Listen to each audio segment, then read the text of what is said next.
Hello, we continue with our Java AI developer course.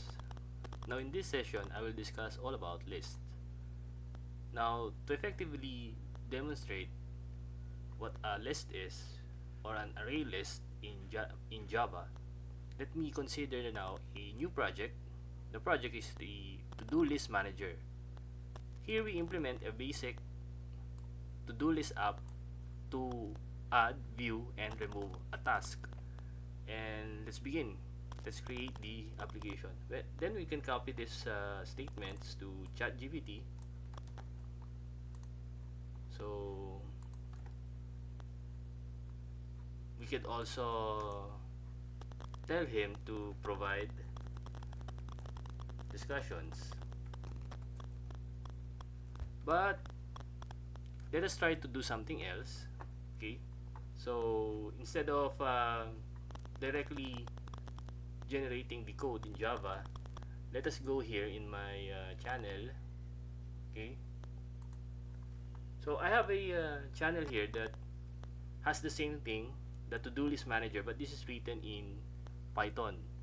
Now let's try something else. Let's try to copy that and convert that to Java and let ChatGPT convert it for us.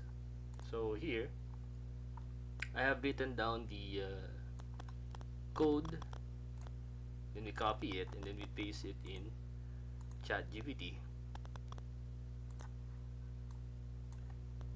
So we paste that and then we try to let ChatGPT convert it to Java.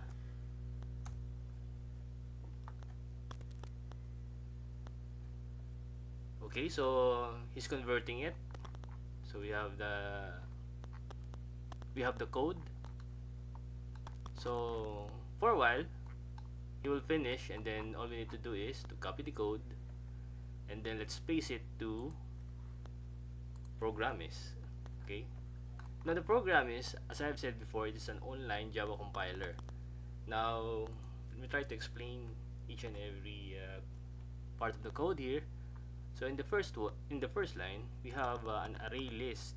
Now that's the it's closer to Python's list in functionality, but it's more restrictive due to generics and the need for wrapper classes and primitives.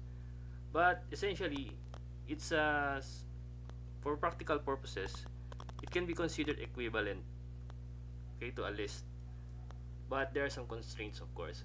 Now, here we create a scanner object for the user to input. So we create a new scanner and we assign it to the scanner. Now while the loop is true, we have menu options like, as I've said, we need to add, we need to view or remove the task, and finally we add a fourth option to exit the program. Now of course we prompt now the user to input his option, okay, whether he wants to 1 add, 2 view, or 3 remove, or he could exit, of course. Now here we create a variable which is a string, which is choice, and then we assign scanner dot next line. Now what is it, scanner dot next line? This method reads an entire line of text entered by the user. So the user will enter something here and then the scanner dot next line will read it. Okay, this variable will this choice, which is a string, will the variable here will store the input read from the user through, of course, the scanner dot next line.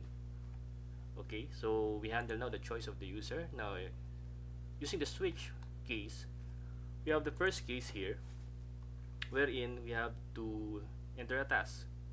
Okay, and then as I have said, this case 1 we need to add. Okay, so this task to add, read by the scanner dot next line, will be added, and the command there is add, add. Now might as well print a caption here that the task was added. Okay, Now for the second case, all we need to do is to print the task itself because we're just trying to view it. Okay, view the task.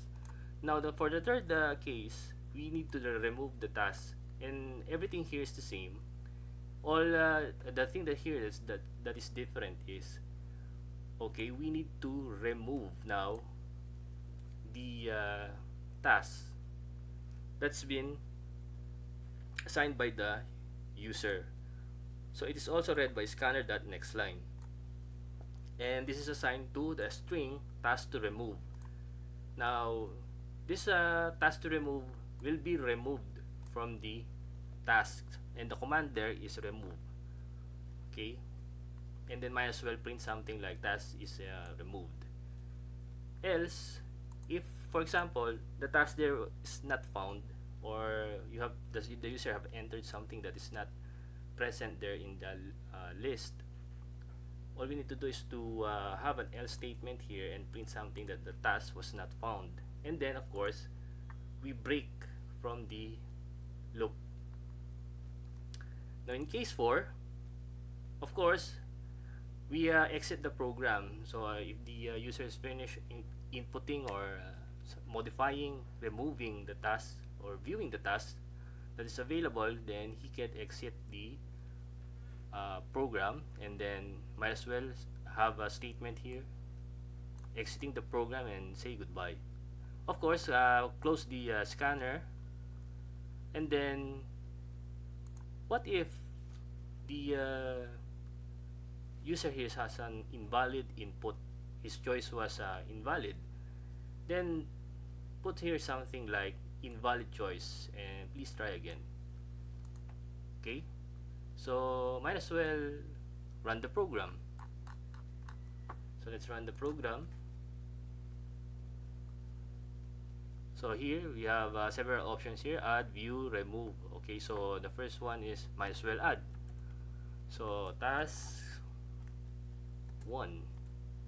So the task is added. So let's try to add again. So let's try task 2. So the task was added. So let's try to view it. So there we have it, task 1 and task 2. Now if we add another task